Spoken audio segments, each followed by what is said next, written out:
সবাইকে আমন্ত্রণ জানাচ্ছি এনটিভির নিয়মিত আয়োজন মার্কেট ওয়াচে। আপনাদের সাথে আছি আমি হাসিফ হাসান। দর্শক, আস্থা। পুঁজিবাজারে যখন বিনিয়োগ করেন কোনো বিনিয়োগকারী, তখন তার সবচেয়ে মূল বিষয় হয় আস্থা। এই আস্থার উপর ভিত্তি করেই তারা বিনিয়োগ বাড়ান, আবার বিনিয়োগ তুলে নেন। আস্থাটা অনেক বড় ইস্যু তৈরি হয়েছে। গত বছর আমরা দেখেছি যে পুঁজিবাজারে আস্থাহীনতার কারণে পুঁজিবাজারে অনেক নেতিবাচক প্রভাব পড়েছে। নতুন বিনিয়োগকারী তেমন আসেননি, কিন্তু নতুন বছরে আমরা দেখছি যে মানুষের আস্থা তৈরি হয়েছে বাজারের প্রতি। এখন আস্থাটা আসলে কোন পর্যায়ে আছে, কতটুকু আস্থা বাড়ানোর জন্য নীতি নির্ধারকদের কাজ করা উচিত, সেই বিষয়টি আমরা জানার চেষ্টা করব। আমাদের সাথে স্টুডিওতে উপস্থিত আছেন ওয়ান সিকিউরিটিজের সিইও আমিনুল ইসলাম, আছেন চার্টার্ড অ্যাকাউন্টেন্ট মোহাম্মদ আনিসুর রহমান, আমাদের সাথে আরও স্কাইপে যোগ দিচ্ছেন এস এম নাসির উদ্দিন, উনি স্টার্লিং সিকিউরিটিজের সিইও। আপনাদেরকে শুরুতে স্বাগত জানাচ্ছি। জি আমিন ভাই, আপনাকে দিয়ে শুরু করতে চাই। এই যে আস্থা, আস্থা কিন্তু সব ক্ষেত্রেই আস্থাটা সবচেয়ে বড় ভূমিকা রাখে, এবং একবার যদি আস্থা নষ্ট হয়ে যায় সেটি আবার তৈরি হতে অনেক সময় লাগে। তো কি মনে করেন এই মুহূর্তে যে পুঁজিবাজারে নতুন বিনিয়োগকারী যারা আসছেন তারা এটি কি অব্যাহত থাকবে কিনা? ধন্যবাদ। পুঁজিবাজারের সবটাই নির্ভর করে আস্থার উপরেই। দেখবেন যখন পুঁজিবাজারে সবাই অনেক আস্থাবান হয়, বিশেষ করে ইনভেস্টররা, ইনস্টিটিউশনাল ইনভেস্টরস, রিটেল ইনভেস্টরস, এবং সবগুলো পক্ষ যখন আস্থাকে মাথায় রেখে কাজ করে এবং তাদের বিনিয়োগ সম্প্রসারিত করে, বিনিয়োগে মানে মনোনিবেশ করে, তখন মার্কেটে যেটা হয় যে অনেক ফান্ড ইনজেক্ট হয়, মার্কেটটা একটা ভাইব্রেন্ট মার্কেট পরিণত হয়। যেটা আমরা দেখেছি যে 2015 শেষের দিকে মার্কেটে অনেকটা আস্থাহীনতা হোক বা অন্য যে কোনো কারণেই হোক, মার্কেটটা একটু স্লো ছিল। এখন 2016-তে আমরা আগেই প্রিডিক্ট করেছিলাম যে 2016টা আসলে ভালো যাবে, ইনভেস্টর্সরা অনেক পজিটিভলি মার্কেটটাকে নেবে। মার্কেটের যেহেতু এগুলোর কারণও আছে, আমরা যদি অ্যানালাইসিস করি দেখতে পাবো যে আসলে এত বেশি মার্কেটের প্রাইসগুলো, বিভিন্ন সিকিউরিটিসগুলোর প্রাইস, শেয়ারের প্রাইস এত বেশি কমে গেছে যে সেখানে নতুন যারা বিনিয়োগ করতে যান বা ইনস্টিটিউশনাল ইনভেস্টররা যারা দেখবেন যে আসলে এই শেয়ারের প্রাইসগুলো এখানে চলে আসছে, স্বাভাবিকভাবে তাদের মধ্যে, তারা তো এই ইনভেস্টমেন্ট নিয়েই থাকেন, স্বাভাবিকভাবে সে চিন্তা করবে এটা lucrative position, lucrative to invest. হ্যাঁ, তো তখন তারা আসছেন, ইনস্টিটিউশনাল ইনভেস্টররা এখন আসতেছেন। কেন আমরা টার্নওভারের দিকে তাকালেই দেখতে পাই যে গত 2 সপ্তাহ যাবৎ দেখছি আমরা যে টার্নওভার অনেকটা আগের যে একটা রেঞ্জ ছিল সেখান থেকে বেড়ে 600-700-তে চলে গেছে, 700+ হয়েছে। তার মানে কি, ইনভেস্টরদের মধ্যে, ওভারঅল ইনভেস্টরদের মধ্যে আপনার আস্থা খুঁজে পাচ্ছে। এটা হয়তো বা প্রাইসের কারণে হয়ে থাকতে পারে, তারপরে বিভিন্ন রিফর্মস মানে যেগুলো অলরেডি কার্যকর হয়েছে সেগুলো, এবং কিছু স্টেপস আরও নেওয়া হচ্ছে। এই সব কিছু মিলে ইনভেস্টররা অনেকটা আস্থাবান মনে হয়। মার্কেটের অবস্থা দৃষ্টে, মার্কেটের পার্টিসিপেশন দেখে তাই মনে হচ্ছে আর কি আমাদের কাছে। জি আজ ভাই, আস্থা এটা আসলে বললেই আস্থা চলে আসে না, আস্থাটা আসলে তৈরি করতে হয়। যে মানুষের আস্থা আসবে সেই জায়গাটা তৈরি করতে হয়। এখন বিএসএসসি বলেন বা সংশ্লিষ্ট কর্তৃপক্ষ যারা আছেন, তাদের ভূমিকাটা কি এমন হওয়া উচিত যাতে বিনিয়োগকারীরা আসে, আস্থা পায়? এখন আমি বললাম যে আমার উপরে তুমি আস্থা রাখো, বা বিনিয়োগকারীরা তোমরা আস্থা রাখো ক্যাপিটাল মার্কেটের উপর, কিন্তু সেটা বললে হবে না, কাজেও প্রমাণ করতে হবে যে আস্থা রাখা যায় কিনা। Thank you very much. যে আস্থাটা ধীরে ধীরে আসতে আরম্ভ করেছে বলে মনে হচ্ছে। এটার মেইন যে কারণটা সেটা হচ্ছে রিসেন্টলি বাংলাদেশ ব্যাংক এক্সপোজারের উপরে, জি এক্সপোজারের উপরে যে সাবসিডিয়ারি কোম্পানি এটা বাদ দিয়েছে, তারা তার সাবসিডিয়ারি কোম্পানিগুলোতে যে ইনভেস্টমেন্টটা করেছেন সেই ইনভেস্টমেন্টটা এক্সপোজার ক্যালকুলেশন থেকে তারা আউট করেছেন। বিকজ অফ দ্যাট রিজন একটা বিগ চাঙ্ক, 7-8 হাজার কোটি টাকার বিগ চাঙ্ক, ওটা ওই এক্সপোজার ক্যালকুলেশন থেকে এখন আপাতত আউট হয়ে আছে। বিকজ অফ দ্যাট রিজন আপনার ওখানে একটা স্পেস পেয়ে গেল। আর একটা জিনিস আছে, এরপরেও কিন্তু এক্সেস এক্সপোজার আছে। মাননীয় অর্থমন্ত্রী মহোদয়, আপনারা জানেন কিছুদিন আগে উনি বলেছিলেন যে এই এক্সেস এক্সপোজারটাকে অ্যাডজাস্ট করার জন্য উনি আরও 2 বছর সময় বাড়িয়ে দেবেন। ব্যাংক কিন্তু এ ব্যাপারে আপনি দেখেন অর্থ মন্ত্রণালয় থেকে চিঠিও দেয়া হয়েছে বাংলাদেশ ব্যাংকে, এখন পর্যন্ত সেই ব্যাপারে কিন্তু বাংলাদেশ ব্যাংক কোনো পদক্ষেপ নেয়নি। ওটাই আমি সেই কথাটাতে আসতেছি যে এই এক্সপোজারটাকে 2 বছরের জন্য বাড়িয়ে দেওয়ার কথা। বাংলাদেশ ব্যাংক কিন্তু এখনো এটার উপরে কোনো অ্যাকশন এখনো নেয়নি, সার্কুলারটা ইস্যু হয়। আশা করা যাচ্ছে বাংলাদেশ ব্যাংক নিশ্চয়ই অর্থমন্ত্রী মহোদয় যখন এটা বলেছেন ওনারা এটার ব্যাপারে অবশ্যই পদক্ষেপ নেবেন। তারপরেও আমার এখানে একটা আমার নিজস্ব অবজারভেশন আছে, অ্যাক্সেস এক্সপোজারটা যদি 2 বছর সময় বাড়িয়েও দেওয়া হয়, তারপরেও এখানে একটা প্রশ্ন থেকে যাচ্ছে, যখন এই মার্কেট একটু পিক করতে চাইবে, আপনার ব্যাংকিং, ফিনান্সিয়াল ইনস্টিটিউশন এবং গুড ইনস্ট্রুমেন্টগুলোকে কিন্তু ইনস্টিটিউশনাল ইনভেস্টররাই কিন্তু এগুলো হোল্ড করেছেন এবং ওদেরই কিন্তু এক্সপোজারটা অ্যাক্সেস রয়েছে। যখনই মার্কেটটা একটু দাঁড়াতে চাইবে, টাইম 2 বছরের মধ্যে তাকে অ্যাডজাস্ট করতে হবে, ধরে নিলাম 2 বছর সময় বাড়ালো, যখনই পিক করতে চাইবে তখনই কিন্তু সেল প্রেসারটা চলে আসবে। মার্কেট সেটেল না হওয়া পর্যন্ত যদি ওনারা বিক্রিতে চলে আসেন, তাহলে কি আমরা ধরে নিতে পারি যে মার্কেটটা ঠিকমতো দাঁড়াতে পারবে? এখানে একটা প্রশ্ন থেকেই যাচ্ছে। তা আমি যেটা মনে করি, আমার পার্সোনাল অপিনিয়ন হলো, এটা সবচেয়ে ভালো হতো যদি এই অ্যাক্সেস এক্সপোজারটাকে অ্যাডজাস্ট করার জন্য ব্যাঙ্কগুলো বা ফিনান্সিয়াল ইনস্টিটিউশনগুলো তার ক্যাপিটাল বেসটা by way of stock dividend দিয়ে ক্যাপিটাল বেসটা বাড়াতো।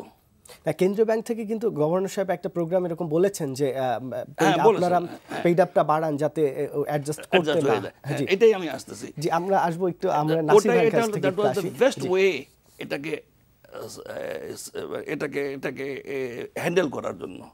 জি নাসির ভাই, বাজারের যে বর্তমান অবস্থা, এই অবস্থায় আসলে বিনিয়োগকারীরা আস্থা রাখতে পারছেন এরকমই আমরা দেখছি যে আস্থা তৈরি হয়েছে, কিন্তু এই আস্থাটাকে ধরে রাখার জন্য দীর্ঘমেয়াদী কি পরিকল্পনা নেওয়া উচিত?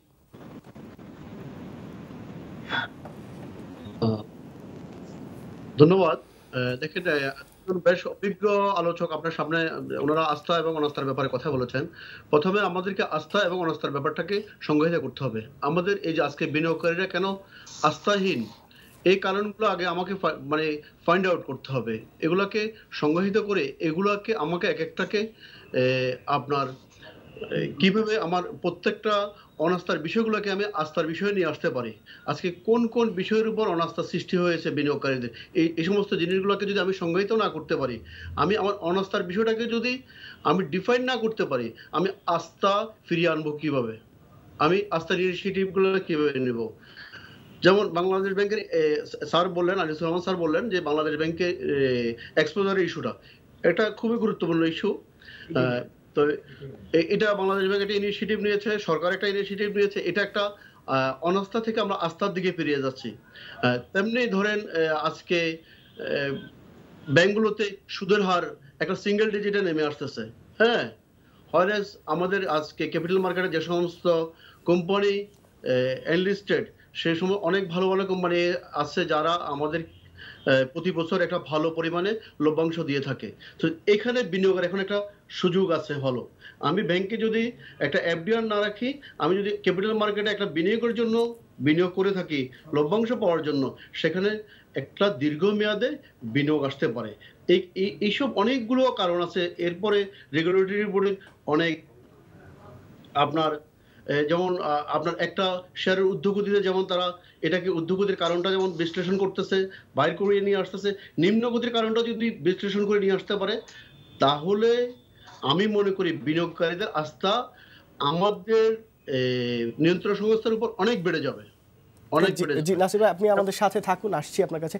আমিন ভাই, এই যে নাসির ভাই যে কথাটা বললেন যে আসলে আস্থা তৈরি হয় কি কারণে এবং অনাস্থা সৃষ্টি হয় কি কারণে, আসলে এখন যদি আস্থা তৈরির যে বিষয়টা রয়ে গেছে, কারণ বিনিয়োগকারীরা কিন্তু বাজারে আসছে, পুঁজিবাজার ভালো না হওয়ার কোনো কারণ আসলে এই মুহূর্তে নেই।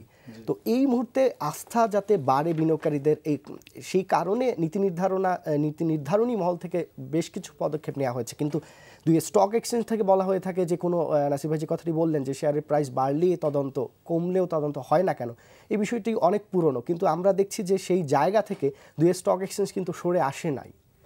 এবং আমরা সম্প্রতি দেখেছি যে বিএসইসিও উদ্যোগ নিচ্ছে যে কেন শেয়ারের প্রাইস বাড়ছে এবং অস্বাভাবিক প্রাইস কেন বাড়ছে, এটা তো বিএসইসি তদন্ত করতে পারে। কিন্তু সেটা তদন্ত করার আগে যে কমিটি হয়েছে সেই নিউজটা দেওয়াটা কতটা যৌক্তিক?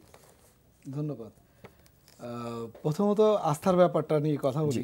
সে আস্থার ব্যাপারটা যে উনি যিনি যেটা বললেন যে আস্থা কেন বাড়ে এবং আস্থা কেন নষ্ট হয়, এটা হইতেছে যে আমি যদি সোজা কথায় বলি, ইনভেস্টমেন্টের কথা বাদ দিয়েই, যে একজন ব্যক্তির প্রতি ব্যক্তির বা প্রতিষ্ঠানের প্রতি ব্যক্তির আস্থা বাড়ে কমে তার কর্মকাণ্ডে। এখন তার কর্মকাণ্ডে সে যেটা বলবে, সে যেটা শো করতেছে, তার প্রতিষ্ঠানের ক্ষেত্রে তার অ্যাকাউন্টসের কথাই ধরি, তার অ্যাকাউন্টসটা প্রথম 6 মাসে খুব ভালো শো করলো, পরের 6 মাসে পুরো 12 মাসের যখন রিপোর্ট আসলো তখন দেখা গেল পুরো উল্টো চিত্র। তাহলে এখানে বিনিয়োগকারীদের একটা ধাক্কা খায়, একটা আস্থা নষ্ট হয়। এটা একটা মানে লিস্টেড কোম্পানিগুলির উপর বিনিয়োগকারীদের আস্থার প্রসঙ্গটা যদি টানেন তাহলে এটা একটা এক্সাম্পল বললাম। আবার মনে করেন যে আমাদের যে রুলস রেগুলেশন ডিরেক্টিভ যেগুলো ফ্রেম আউট হয়, যেগুলো মানে মেনে চলার জন্য বলা হয়, সেগুলোর মধ্যে যদি একটা মনে করেন সেগুলো দেখে ইনভেস্টররা হয়, মানে তাদের ইনভেস্টমেন্ট সিদ্ধান্তগুলো নেয়, সেটা not only rules regulations of মানে রেগুলেটরি বডিজ, স্টক মার্কেটের বাইরেও যেগুলো আছে যেটার ইম্প্যাক্ট স্টক মার্কেটে পড়ে, মনিটারি পলিসি বলেন, ফিসকাল পলিসি বলেন, সেগুলো যদি ক্যাপিটাল মার্কেটের ব্যাপারটা মাথায় রেখে করা হয় তাহলে ইনভেস্টররা তখন নিজেকে মনে করে যে না, আমি যেখানে আমার এত কষ্টের টাকা ইনভেস্ট করতেছি সেই ক্ষেত্রটাকে গভর্নমেন্টও প্রায়োরিটি দিচ্ছে, অন্য অন্য বড় বড় সেক্টর যারা নীতি নির্ধারণী মহল সবাই প্রায়োরিটি দিচ্ছে, তাহলে আমি এখানে থাকতে পারি, এখানে কোনো অনাস্থার কিছু নাই।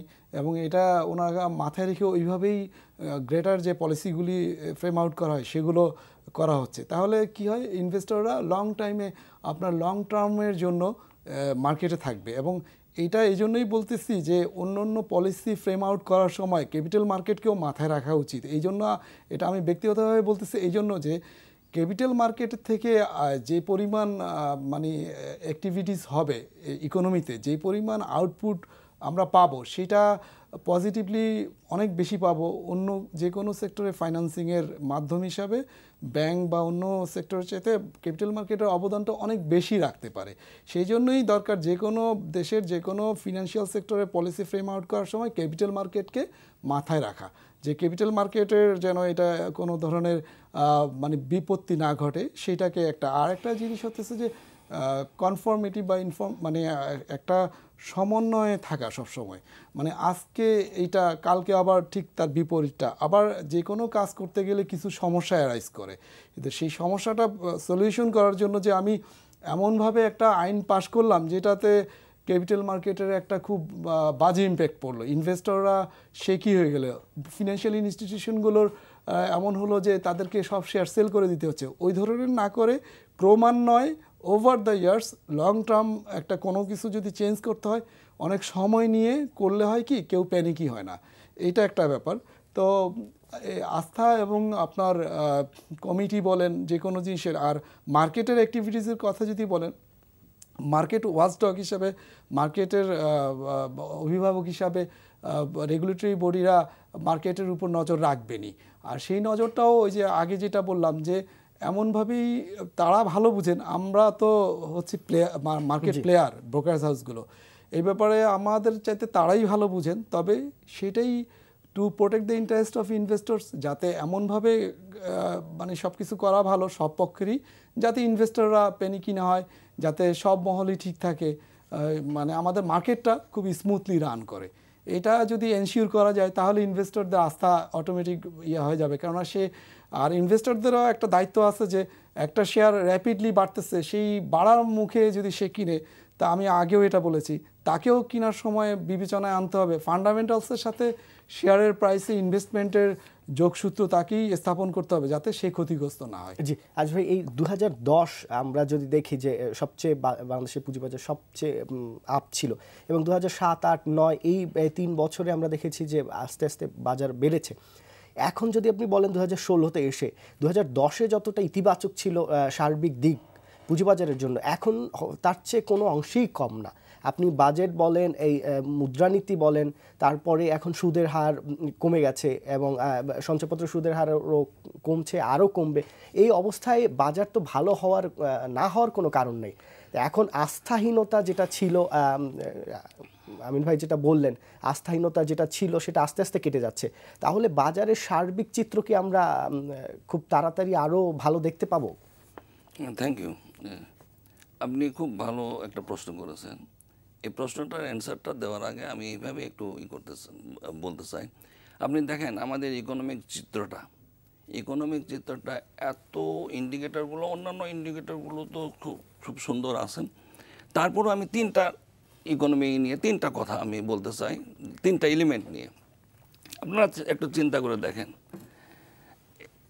গত 7টা বছর আমার অ্যানালিসিস দেখে এগ্রিকালচারাল সেক্টর কোনো ন্যাচারাল ডিজাস্টার হয়নি। এগ্রিকালচারাল সেক্টরে আমাদের সুন্দর একটা গ্রোথ মেনটেন করে আছে, এটা আবহাওয়া একটা জিনিস। 2 নম্বর জিনিস হলো গভর্নমেন্টেরও ডেফিনেটলি এখানে কন্ট্রিবিউশন আছে। আপনার তারা একটার পর একটা এই যে ক্রপস, হাই ইল্ড ক্রপস কীভাবে আপনার হবে এবং এটাতে রিসার্চ করেছেন, ক্রপস ডাইভার্সিফিকেশন করেছেন, ইকোনমিতে একটা কন্ট্রিবিউশন আছে। আবার দেখেন, যেখানে আমরা আগে ইম্পোর্ট করতাম খাদ্য, সেখানে আমাদের এখন এক্সপোর্টে যেতে হয়েছে, এটা একটা ভালোই। আপনি দেখেন আমাদের ম্যান পাওয়ার এক্সপোর্ট, যারা বাইরে কাজ করতেছে, আমাদের দেশের খাবার তারা খাচ্ছে না, আলো, বাতাস, পানি কোনোটাই তারা ইউজ করতেছে না, কিন্তু আমাদের ইকোনমিতে তারা কন্ট্রিবিউট করে যাচ্ছে, যেটা আসতেছে পুরোটাই আমার ইকোনমিতে কন্ট্রিবিউশন করতেছে।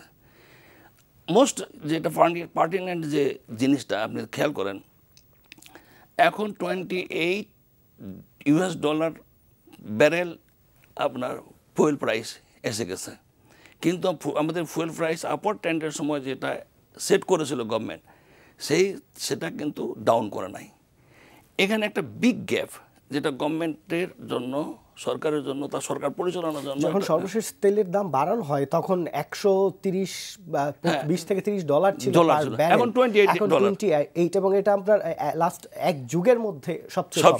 আপনি যদি গতকালকে চীনের অবস্থা দেখেন, যে গত 10 বছরের মধ্যে সর্বনিম্ন তার গ্রোথ, কিন্তু চীনের প্রেসিডেন্ট কিন্তু বলছেন যে এই গ্রোথ যদি আমার কর্মসংস্থানের সৃষ্টি করে, আমার এই গ্রোথও ভালো। আপনি দেখেন এই যে ইকোনমিতে অন্যান্য যে এলিমেন্টগুলো সেগুলো তো আছেই, এই 3টা এলিমেন্ট যেটা আমি বললাম, এটার একটা ইম্প্যাক্ট যদি সরকার এই মুহূর্তে ফুয়েল প্রাইসটা একটু অ্যাডজাস্ট করতো, তাহলে আমাদের দেশীয় যে কোম্পানিগুলো রয়েছে তারা প্রাইস কম্পিটিটিভনেসে একটা সক্ষমতা আরও তারা পেত, তাহলে ইকোনমিতে কিন্তু এটা আরও ভালোভাবে ওয়ার্ক করতো বলে আমার ধারণা।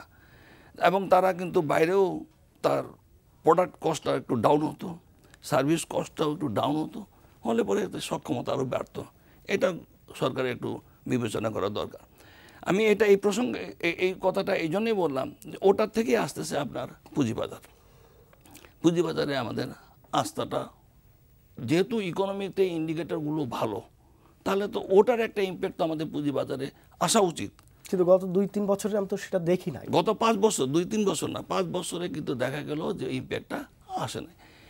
মেবি হতে পারে, আমি ঠিক জানি না। এটা প্রথম অবস্থায় আমাদের মাননীয় অর্থমন্ত্রী মহোদয় পুঁজিবাজারটাকে যেভাবে নেওয়া উচিত ছিল, সম্ভবত ওইভাবে ওনারা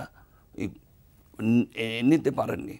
বিকজ অফ দেখুন, এখন কিন্তু ওনারা মনে হয় রিয়েলাইজ করেছেন যে পুঁজিবাজারের ইম্প্যাক্টটা শুধু পুঁজিবাজারে নেই, তার ইম্প্যাক্ট কিন্তু ব্যাংকিং এবং ফিনান্সিয়াল সেক্টরে সিভিয়ারলি গিয়ে এফেক্ট করেছে, রিয়েল এস্টেট সেক্টরে গিয়ে এফেক্ট করেছে। আপনি দেখেন রিয়েল এস্টেট সেক্টর, ওর সাথে আবার রিলেটেড আরও অনেকগুলো সেক্টর আছে।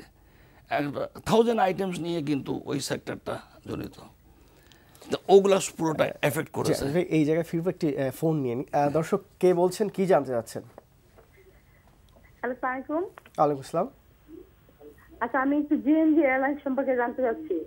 হ্যাঁ জি বলুন। এই শেয়ারটা কি বাজারে কি আসবে, বা আসলে কবে নাগাদ আসতে পারে, বাইরে টাকাটা ওরা কিভাবে ফেরত দেবে? জি ধন্যবাদ। এই জিএমজি এয়ারলাইন্স নিয়ে আসলে দর্শক যেটা হয়েছে, আপনার প্লেসমেন্টের ব্যাপার ছিল, এবং এই আমরা যতদূর জানি এখন সেটি তালিকাভুক্ত হওয়ার ব্যাপারে কোনো উদ্যোগ আসলে নেই। আপনি বেটার হয় আপনি দুই স্টক এক্সচেঞ্জ বা বিএসসিসিতে এই ব্যাপারে খোঁজ নেন, এবং আপনি হয়তো এখানে সঠিক তথ্য পেতে পারবেন। জি হ্যাঁ, ওটার যে ইম্প্যাক্ট, যেটা আমি বলছিলাম যে ওটার ইম্প্যাক্টটা আপনি তো রিয়েল এস্টেট সেক্টর থেকে আরম্ভ করে ব্যাংকিং সেক্টর দেখেন, ব্যাংক তার নিজস্ব পোর্টফোলিওতে ইনভেস্টমেন্ট করেছে, ব্যাংক তার সাবসিডিয়ারি কোম্পানিগুলোর মাধ্যমে ব্যাংক যে ক্যাপিটাল মার্কেটে যে ইনভেস্টমেন্ট করেছে সেটা কিন্তু তার অন্য ক্ষেত্রে যে ঋণ দিয়েছে, এনপিএল অন্য সেক্টরে যত আছে এবং সেটা যেটা দেখানো হচ্ছে কাগজে কলমে, সেটার সাথে কিন্তু বাস্তবের আকাশ পাতাল পার্থক্য। এবং ব্যাংকিং সেক্টরের লোকজনই বলছেন যে এটা আসলে অনেক ভয়াবহ অবস্থা, যেটা ক্যাপিটাল মার্কেটের চেয়ে ব্যাংক মানে মানি মার্কেট অবস্থা বেশ খারাপ। আমরা একটু নাসির ভাইয়ের কাছে যাই। জি নাসির ভাই, এই যে বাংলাদেশের অর্থনীতি এখন যে জায়গায় দাঁড়িয়ে, তাতে ক্যাপিটাল মার্কেট তো এই জায়গায় থাকার কথা না, তারপরও কেন আছে? এখানে যারা বিনিয়োগ করতে আসেন, আমরা প্রায় বলি যে বিনিয়োগকারীদের আস্থা নেই, বিনিয়োগকারীরা বুঝে না বুঝে বিনিয়োগ করে, হুজুগে শেয়ার কিনে। কিন্তু আপনি যদি খেয়াল করে দেখবেন যে গত 4-5 বছরে বিনিয়োগকারীরা কিন্তু অনেক সচেতন হয়েছে। যে শেয়ারটাই বিনিয়োগকারীরা বিনিয়োগ করেন, যে শেয়ারে, সেই শেয়ার সম্পর্কে খোঁজ নিয়ে, তথ্য নিয়ে তারপরই বিনিয়োগ করেন। তাহলে যে এত পজিটিভ সব কিছু থাকার পরও মার্কেটের এই অবস্থা কেন? হ্যাঁ, এটা খুব ভালো কথা বলেছেন আপনি।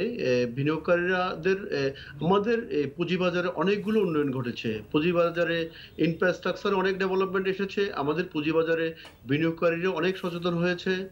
তো এখানে আস্থার সংকট, গত কয়েক বছর যে আস্থার সংকটটা, আমি মনে করি যে এখন অনেকগুলো অর্থনীতির অনেকগুলো নির্দেশক আমাদের পজিটিভ ইন্ডিকেটর শো করতেছে।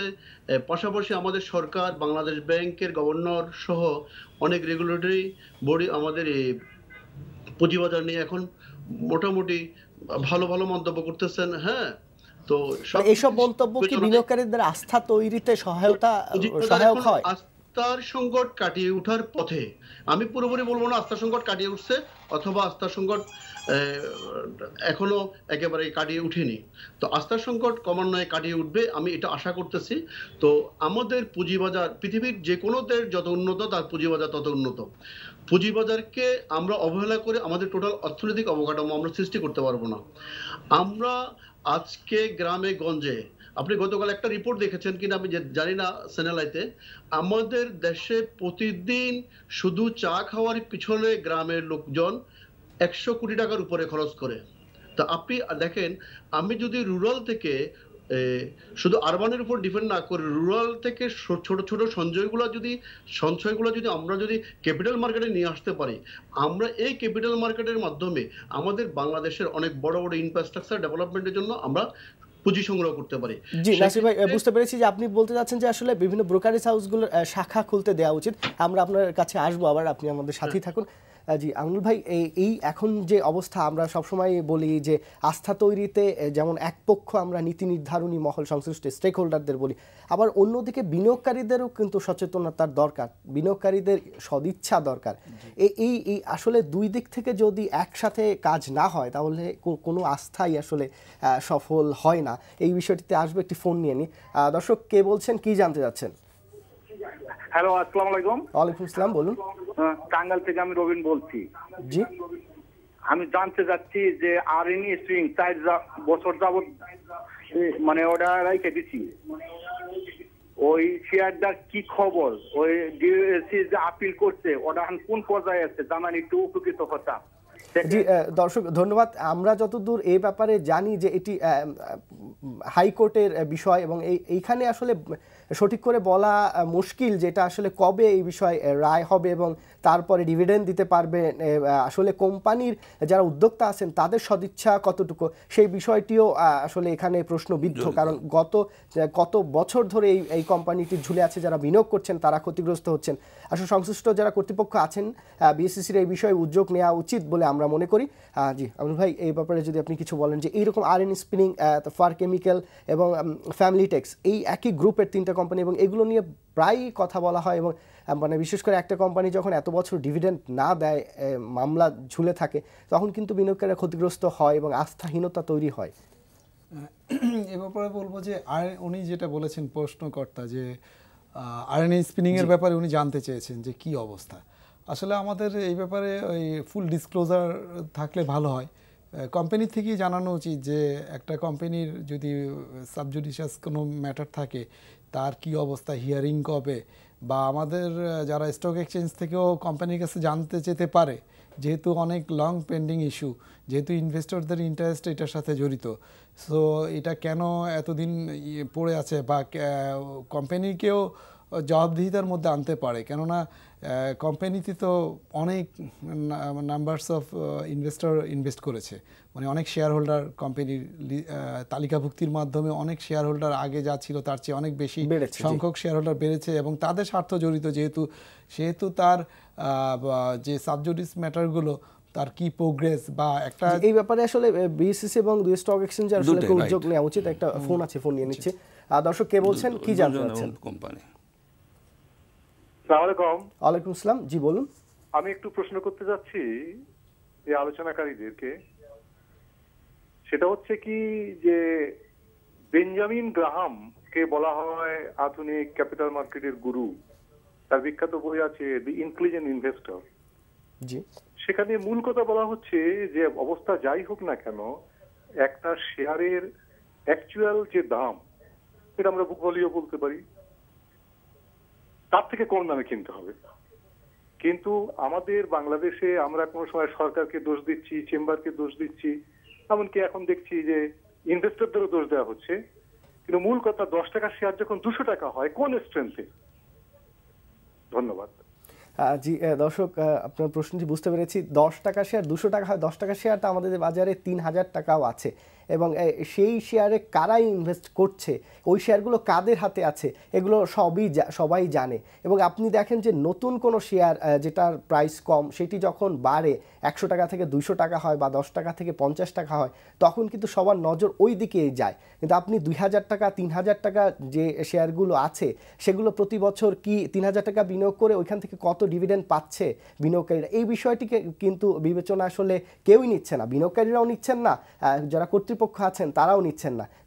কর্তৃপক্ষ যারা আছেন তারা যখন 10 টাকা শেয়ার 50 টাকা হয়, যৌক্তিক কারণে হোক বা অযৌক্তিক কারণে হোক, তখন কিন্তু তদন্ত হয়। কিন্তু 3000 টাকায় কারাই শেয়ারগুলো কিনছেন সেটার ব্যাপারে তদন্ত হয় না। জি জি, আচ্ছা, উনি যে কথাটা বললেন এটা অবশ্যই একটা যৌক্তিক একটা কথা উনি বলেছেন। This is true. আমাদের বিনিয়োগকারীদেরও সচেতনতা বাড়ানো দরকার।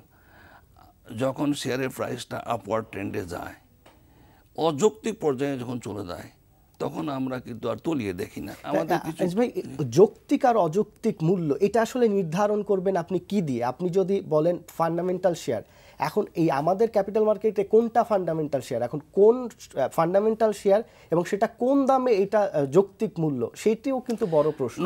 নর্মালি যেমন আপনি ধরুন আর্নিং এর উপরে বেসিস করে একটা আমাদের পিই যে রেশিওটা, এটা তো একটা ইন্ডিকেটর। সবচেয়ে পি কম আপনার এখন হলো টেক্সটাইল, ব্যাংক, তারপর আপনি যদি বলেন ইন্স্যুরেন্স, এই কথাটাই বলতেছি। এই তিনটা সেক্টরের আপনি কেন করবে? আপনি ব্যাংকে জেনে শুনে কি কারণে আপনি বিনিয়োগ করবেন? আপনি যে ব্যাংকের এনপিএল যেটা আছে, আপনি যেটা শো করছে, একজন সচেতন বিনিয়োগকারী যিনি পড়াশোনা জানেন, পড়াশোনা করেন এইসব বিষয়গুলো নিয়ে, তিনি কতটা বিশ্বাস রাখতে পারেন আপনি এইসব ব্যাংকের প্রফিট নিয়ে? ব্যাংকগুলো হাজার হাজার কোটি টাকা, প্রায় 1.5 লাখ কোটি টাকা ব্যাংকের হাতে অলস পড়ে আছে। আমানতকারীর টাকা নিয়ে ব্যাংক বিনিয়োগ করতে পারছে না, ঋণ দিতে পারছে না, তাহলে ব্যাংকের প্রফিটটা আসে কোত্থেকে, সে গ্রোথটা আসে কোত্থেকে? এটা তো ইকোনমিক যে সাইকেলটা, জি, ইকোনমিক সাইকেলটা যদি আপনার ওয়ার্ক করে তাহলে অটোমেটিক্যালি কিন্তু এই নন পারফর্মিং লোনটা এটা ডিক্লাইন করে যাবে। যারা পুঁজিবাজারে যে ব্যাঙ্কগুলো যে ইনভেস্টমেন্ট করেছে বা তার সাবসিডারি কোম্পানিগুলো যে ইনভেস্টমেন্ট করেছে, এটাও তো নন পারফর্মিং লোনে আসছে ফিগারটা আসছেন। এখন মার্কেটটা যদি একটু স্টেবল হয়, মার্কেটটা যদি একটু দাঁড়িয়ে যায়, তাহলে কিন্তু এখানে অনেক নন পারফর্মিং লোনটা এখানেও ডাউন হয়ে যাবে। সেই জন্য মার্কেটটা, পুঁজিবাজারটা এটাকে সেট হওয়াটা, এটা স্টেবল হওয়াটা জরুরি হয়ে দাঁড়িয়েছে। এটা আস্থাহীনতার আরেকটা মেইন কারণ আমি দেখতেছি যে আমাদের যে মার্জিন লোন ইস্যুটা, এটাকে আমাদের রেগুলেটরি বডিগুলো এটা নিয়ে একটু ওয়ার্ক করা দরকার। মানে এই মার্জিন এখন আসলে পুঁজিবাজারে যদি একটা সমস্যা থাকে, আমাদের মনে হয় এই মার্জিন, অবশ্যই মার্জিন এইটাই হলো মেইন সমস্যা। এবং এই ব্যাপারে বিএসসিসি বলেন, কেন্দ্রীয় ব্যাংক বলেন, বা যারা এই লোনগুলো দিয়েছে বা যারা নিয়েছেন, কেউই কোনো পদক্ষেপ নিতে পারছেন না, এবং এটার ফিউচার কি কেউই জানে না। এটার ব্যাপারে আমি যেটা আমার এটা ব্যক্তিগত এটা অপিনিয়ন আপনি হিসাবে নিতে পারেন। ধরে নিন আপনি 1 কোটি টাকা আপনার পুঁজি ছিল, আপনি একটা মার্চেন্ট ব্যাংক থেকে আরও 1 কোটি টাকা পুঁজি নিয়ে 2 কোটি টাকা বিনিয়োগ করেছিলেন। ওই 2 কোটি টাকার ভ্যালু এখন নেমে গেছে কোথায়? 20%, 30 লাখে নেমে গেছে। 20%। 2010-এ 2 কোটি টাকা যিনি বিনিয়োগ করেছেন, মানে আমি ওটাই এখন হয়তো 30 লাখ 50 লাখ টাকা মার্কেট ভ্যালু, 50 লাখ টাকা মার্কেট, রাইট। তাই যদি হয়, তার মানে আপনার 1 কোটি টাকা লোন যেটা নিয়েছিলেন, ওটা ইন্টারেস্ট ইনকার করে ওটা 1.5 কোটি টাকায় চলে গেছে। আপনার টোটাল পোর্টফোলিও ভ্যালুটা এখন 50 লাখে নামছে। তার মানে কি 50 লাখ আপনার পোর্টফোলিও ভ্যালু, সেই ক্ষেত্রে আর 1.5 কোটি টাকা আপনার লোন। তো তার মানে ব্যাংকের ইকুইটি বা মার্চেন্ট ব্যাংকের ইকুইটি তো এখানে চলে গেছে। অতএব এটাতে একটা ওয়ার্কআউট করে, মানে এটা সমাধান কি? সমাধান, আচ্ছা সমাধান আমি জানি না। আমার সমাধানটা এইরকম একটা হতে পারে, ঠিক আছে, যদি 50 লাখ টাকা তার পোর্টফোলিও ভ্যালু হয়ে থাকে, তার লোনটার 50 লাখ টাকায় লোন 1:1 রেশিওতে তার নর্মাল লোনে আমি রেখে দিলাম। বাকি যে এক্সেস ফিগারটা রয়েছে 90 লাখ টাকা, সেটাকে আমি ব্লক লোনে নিয়ে গেলাম, ইন্টারেস্ট ফ্রি ব্লক লোনে নিয়ে গেলাম। কিন্তু এই যে মার্চেন্ট ব্যাংক বা ব্রোকারেজ হাউসগুলো যারা লোন দিয়েছে, তারা তো অন্য ব্যাংক থেকে টাকা এনেছে, তারা কি করবে? তাকে তো একটা ওয়ে বের করতে হবে, রেগুলেটরি বডির সাথে বসে এবং বাংলাদেশ ব্যাংকের অনুমতি নিয়ে তাকে তো একটা ওয়ে বের করতে হবে। যদি তাই আমি শেষ করে নিই, আপনি দেখেন আপনি বলছেন বাংলাদেশ ব্যাংকের সাথে এখন যে মার্চেন্ট ব্যাংক যা ব্রোকারেজ হাউসগুলো লোন দিয়েছে, তারা কিন্তু ব্যাংক থেকে নিয়েছে। এখন বাংলাদেশ ব্যাংকের সাথে কিন্তু ওই মার্চেন্ট ব্যাংক বা ব্রোকারেজ হাউস বসতে পারে না। আমি কিন্তু যে কথাটা বলতেছি, আমি কিন্তু তাকে মাফ করে দেওয়ার কথা বলতেছি না। ব্লক লোনে নিয়ে গিয়ে এটাকে আপনি 1 বছর বা 2 বছর গ্রেস পিরিয়ড দিয়ে তারপর তো আপনি এটাকে হাফ ইয়ারলি ইনস্টলমেন্টে রিয়ালাইজ করার ব্যবস্থা করেন। যতক্ষণ পর্যন্ত এটা রিয়ালাইজ না হবে, ততক্ষণ পর্যন্ত তার যে পোর্টফোলিওটা অ্যাক্টিভ করার ব্যবস্থা তো করতে হবে আপনাকে। না করলে সে মার্কেট কীভাবে ভাইব্রেন্ট হবে, মার্কেট কীভাবে দাঁড়াবে, সে তো কাজই করতে পারতেছে না।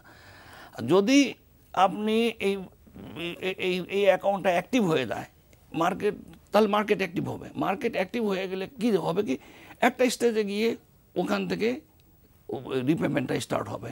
আর যদি এটা অ্যাক্টিভ না হয়, এই অবস্থায় পড়ে থাকে, তাহলে তো মার্চেন্ট ব্যাংক বা ব্যাংকেও কিছু পেলো না, আর সেও তো দেউলিয়া হয়ে থাকলো। জি, কিভাবে নাসির ভাই, এই মুহূর্তে আমরা পুঁজিবাজারে দেখছি যে কিছু শেয়ারের ভলিউম বেশ বেড়েছে, এবং আপনি যদি অন্য সেক্টরগুলো দেখেন, যেগুলোর লেনদেন ভালো হচ্ছে, দাম বাড়ছে, ওইগুলোর দিকে বিনিয়োগকারীরা ঝুঁকছে। মানে এই যেগুলো দাম কমে আছে, সেই সব শেয়ারে বিনিয়োগ কেন করছে না বিনিয়োগকারীরা? দেখুন, বাজারে মানুষ সব সময় চায় যে চলন্ত ট্রেনে উঠতে। ট্রেনটা যখন একটা স্টেশনে থামে বা অনেকক্ষণ থেমে থাকে, ট্রেনে উঠতে চায় না। তো পুঁজিবাজারে যারা বিনিয়োগকারী আছে, বিনিয়োগকারী 2 ধরনের আছে, একটা দীর্ঘমেয়াদী বিনিয়োগকারী আর একটা স্বল্পমেয়াদী বিনিয়োগকারী। তারা পুঁজিবাজারের বিনিয়োগটাকে পেশা হিসেবে নিয়েছে অনেকে। হ্যাঁ, তো এটা আমার ব্যক্তিগত মতামত। যারা পুঁজিবাজারে বিনিয়োগটা পেশা হিসেবে নিয়েছে, তারা আপনার চলতি বা যেটা মানে স্বল্প মেয়াদে তারা বিনিয়োগ করছেন। জি, বিনিয়োগ করছে। এই কারণে আপনার যে সমস্ত প্রাইসের শেয়ারের প্রাইস বাড়তেছে, সেগুলোতে বিনিয়োগ বাড়তেছে। হ্যাঁ, আর যে সমস্ত শেয়ারগুলো ফান্ডামেন্টাল ইপিএস ভালো, এনএভি ভালো, এক জায়গায় পড়ে আছে, সেই সমস্ত শেয়ারগুলোর পাবলিক ডিমান্ড ওইভাবে ক্রিয়েট হচ্ছে না। মানে এটার কারণ কি? মানে সবাই স্বল্প মেয়াদে মুনাফা পাচ্ছে, দীর্ঘমেয়াদে দেখা যাচ্ছে যে মানে বড় বিনিয়োগকারী কিংবা প্রাতিষ্ঠানিক বিনিয়োগকারীরা কোনো শেয়ারে যদি সম্পৃক্ত না হয় ওই শেয়ারে বাড়ছে না, এরকমই সংখ্যাটা কমে গেছে। প্রাতিষ্ঠানিক বিনিয়োগকারীদের সংখ্যা বাড়ানো দরকার, যেখানে দীর্ঘমেয়াদী রিটার্ন আসতে পারে। তো প্রাতিষ্ঠানিক বিনিয়োগকারী আমাদের কারা ছিলেন? ব্যাংক ছিলেন, ইন্স্যুরেন্স ছিল, অনেক বড় বড় প্রতিষ্ঠান ছিল, সেখানে আইসিবি ছিলেন। তাদের এক্সপোজার লিমিটটা কমে দেওয়ার কারণে দীর্ঘমেয়াদে প্রাতিষ্ঠানিক বিনিয়োগকারীদের বিনিয়োগ অনেক কমে গেছে। এটার সর্বোপরি এফেক্ট পড়েছে সাধারণ জনগণের মধ্যে। আলটিমেটলি সাধারণ জনগণও যারা বিনিয়োগকারী ছিল তারাও স্বল্পমেয়াদী বিনিয়োগের ইন্টারেস্ট ফিল করতেছে, দীর্ঘমেয়াদী ইন্টারেস্ট আর তারা নাই। যে কারণে আমাদেরকে এখন প্রাতিষ্ঠানিক বিনিয়োগকারীদেরকে আপনার বাজারে ফিরে আসতে হবে। প্রাতিষ্ঠানিক বিনিয়োগকারীরা যদি বাজারে ফিরে আসে, আমাদের সাধারণ বিনিয়োগকারীরাও দীর্ঘমেয়াদী বিনিয়োগে ফিরে যাবে বলে আমি বিশ্বাস করি। জি নাসির ভাই আমাদের সাথেই থাকুন। যে অনুর ভাই, এখন যে অবস্থা তাতে যদি দীর্ঘমেয়াদে বিনিয়োগ করে, নাসির ভাই যেটা বললেন যে দীর্ঘমেয়াদে বিনিয়োগকারীরা আসলে যেতে যাচ্ছেন না, কারণ স্বল্পমেয়াদে বিনিয়োগ করেই মুনাফা পাচ্ছেন, তাহলে যদি লেনদেন বাড়ে, আমরা বলে থাকি যে সবাই বলেন যে এই বাজারে ন্যূনতম 1000 কোটি টাকা লেনদেন হওয়া উচিত, তাহলে সব সেক্টরের সম্পৃক্ততা বাড়বে বিনিয়োগকারীদের। তো এই 600 কোটি টাকা যদি 500 কোটি টাকা 700 কোটি টাকা লেনদেন হয় এই বাজারে, এই অবস্থায় যে শেয়ারগুলোর দাম বাড়ছে সেই শেয়ারে কেউ যদি বিনিয়োগ করে মুনাফা করতে চায় সেখানে দোষের কি আছে? আর বাজারের কোন শেয়ারের দাম কত হবে সেটা নির্ধারণ তো আসলে বাজারই করবে, তাই না? যে কারণে আমরা 3000 টাকাও দেখি শেয়ারের দাম, আবার 7 টাকাও দেখি, বা মিউচুয়াল ফান্ডগুলোর দাম 4 টাকাও দেখি, এবং এইটাই তো বাজারের মানে একটি স্বাভাবিক বাজার, এটাই হওয়া উচিত। কিন্তু আমরা যখন দেখি যে কোনো শেয়ারের দাম বেড়ে যায় তখনই তদন্ত হয়, এটা আসলে কমলে তদন্ত হয় না। কিংবা যখন কোনো শেয়ারের দাম ধরেন 200 টাকা হয় তখন তদন্ত হয় না, 200 টাকা থেকে 160 টাকা নামে তখন তদন্তটা হয়, কিংবা 100 টাকা থেকে যখন 200 টাকা হতে যায় তখন তদন্ত হয় না। মানে এই বিষয়গুলো কেমন, বিনিয়োগকারীরা আসলে কতটা পজিটিভলি নিচ্ছে বিষয়টা? ধন্যবাদ। এটা আসলে আপনি দেখবেন যে ফুটবলের মাঠে রেফারি থাকে, কারণটা কি? কারণটা হচ্ছে যে এটা ফুটবল যেমন একটা খেলার মাঠ, ওখানে আপনার প্লেয়াররা 2 সাইডেরই প্লেয়ার আছেন, ওখানে রেফারির কাজ কি? যে আপনি খেলতেছেন, খেলতে দেওয়া হয়েছে আপনাকে, আপনি গোল করবেন বা যাই করেন আপনার প্রপারলি করতে হবে। আপনি কাউকে মানে নিয়ম বহির্ভূতভাবে ফাউল করে আপনি যে গোল করে দিয়ে আসবেন, সেটা বাহবা নেবেন, সেটা কিন্তু অ্যালাউড না। ফুটবলের মাঠে যেমন ঘটনা ঘটার পরে কিন্তু আপনার রেফারি বাঁশি বাজায়, ঠিক আছে? তা এখন হয়তো আমাদের শেয়ার মার্কেটে আপনি যেটা বললেন যে একটা সার্টেন লেভেলে পৌঁছার পরে তদন্ত হয়, এখন আপনার একটা তো সুযোগ থাকেই যে কোম্পানিগুলোর ফান্ডামেন্টালসের সাথে তার প্রাইসের মুভমেন্টের একটা ব্যাপার আছে। একটা শেয়ারের হয়তো শুরুতে এটা সাইলেন্ট থাকে, মানে প্রাইসটা অতটাই না, অ্যানালিস্ট বা ইনভেস্টরদের চোখে পড়েনি, ওনারা অ্যানালাইসিস করে দেখছে এই শেয়ারটা লুক্রেটিভ, এখানে ইনভেস্ট করা যায়। তখন যখন আপনার অনেক গ্রুপ অফ পিপল বা ইনভেস্টর এখানে ইনভেস্ট করতে যায় তখন ডিমান্ড ক্রিয়েট হয়। ডিমান্ড ক্রিয়েট হলে ওইটার যদি যে সাপোজ এখানে আজকের আলোচনায় অনেকেই বলেছেন এত প্রাইস কেন, 10 টাকার শেয়ারে 200 টাকা, আপনি বলেছেন 3000 টাকাও আছে। তো এটা যেটা হয় যে আপনার যখন ডিমান্ড ক্রিয়েট হয় তখন তার পেইড আপ ক্যাপিটালটা যদি অনেক ছোট হয়, 5 কোটি টাকার পেইড আপ ক্যাপিটাল হয়, ওইটার তো 40% 50% স্পন্সরদের কাছে থাকে, আর বাকি 2.5 কোটি টাকা। তো সেই ক্ষেত্রে কি হবে, আপনার অনেকগুলো লোক যদি সেই শেয়ারটা কিনতে যায় তাহলে তাদেরকে বেশি দাম দিয়ে শেয়ারটা কিনতে হবে। তারা যদি রিজিড থাকেন যে আমি এটা কিনবই এই শেয়ারটা, তাদের যদি এরকম ধারণা হয় যে এটা কিনলে আমি লাভ করতে পারবো, এই মার্কেটে তো সবাই প্রফিট করার জন্যই ইনভেস্টমেন্টটা করে, লং টার্মে করুক বা শর্ট টার্মে করুক। তো সেই ক্ষেত্রে আপনার প্রাইস লেভেলটা ওই যে ফান্ডামেন্টালের সাথে একটা পর্যায় পর্যন্ত এই ব্যাপার আছে যে তার ফান্ডামেন্টালের সাথে যাওয়া পর্যন্ত হয়তো যারা যৌক্তিক ইনভেস্টর তারা ওই পর্যন্ত কিনবেন। আবার যখন বেশি বেড়ে যাচ্ছে, কোনো সাইড থেকে যদি এক্সেস বাই অফার আসে, কেউ যদি খুব বেশি শেয়ার এটার হোল্ড করতে চায়, এটা মানে মার্কেটটাকে একদম ড্রাই করে ফেলতে চায়, সেই সব শেয়ার নিয়ে নিবে, তখন কি হবে, অন্যরা শেয়ারটা পাবে না, অন্যরা কিনতে গেলে অনেক বেশি দামে কিনতে হবে। আর যেটা হচ্ছে যে আমি প্রথমে যেটা বললাম রুলস অফ গেম, এই গেমের আপনার সব গেমেরই চলার পথে হাঁটতে গেলেও আমাদেরকে আইন মেনে চলতে হয়। আমি যদি রাস্তা দিয়ে ব্যস্ত রাস্তায় হাঁটি তাহলে ফুটপাথ ছেড়ে যদি ব্যস্ত রাস্তায় হাঁটি তাহলে আমার অ্যাক্সিডেন্টের সম্ভাবনা থাকবে। যারা গাড়ি চালাচ্ছে তাদেরও বিভিন্ন রুলস মানতেছে না দেখেই আমাদের দেশে এত লোক মারা যাচ্ছে গাড়ি অ্যাক্সিডেন্ট হয়ে। ঠিক সেরকম শেয়ার মার্কেটটাও এটা ডিফারেন্ট কিছু না।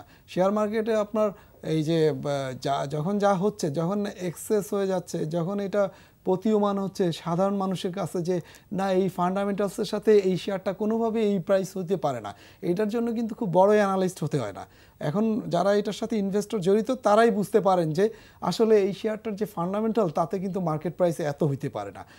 তখন যদি এটা হইতেই থাকে তখন তো যারা এটা রেগুলেটর তারা তো এটার উপর হাত দিবেনই, তখন তো তারা এটার ব্যাপারে একটা তদন্ত কমিটি করবে। ভাই এই আমি যদি ভুল না করে থাকি যে মূল্য নির্ধারণ করে দেয়া রেগুলেটরের কাজ না, এটা ডিমান্ড সাপ্লাইয়ের উপর নির্ভর করে। তাই যদি হয় যে কোনো শেয়ারের অস্বাভাবিক দাম বেড়ে গেল, এইটার যদি অনিয়ম কোনো হয়, বিএসইসি, ডিএসসি বা সিএসসির কাছে তথ্য সবসময়ই থাকে যে কোন জায়গা থেকে অনিয়ম হচ্ছে, তাহলে এই অনিয়ম যদি কেউ করে তাকে পানিশমেন্ট দিলেই হয়। কিন্তু এর আগে একটা তদন্ত কমিটি হচ্ছে, এই একটা তদন্ত কমিটি একটা ডিএসসি বা সিসি থেকে একটা রিপোর্ট এসএসসিতে জমা দেওয়া হচ্ছে, যে এই যে একটা দীর্ঘমেয়াদী একটা প্রসেস, এবং সেখানে যে শেয়ারটাই করা হয় তাতে যে বিনিয়োগকারীরা এখানে বিনিয়োগ করেন তারা ক্ষতিগ্রস্ত হচ্ছেন, পুরো বাজারে একটা এলোমেলো হয়ে যায়।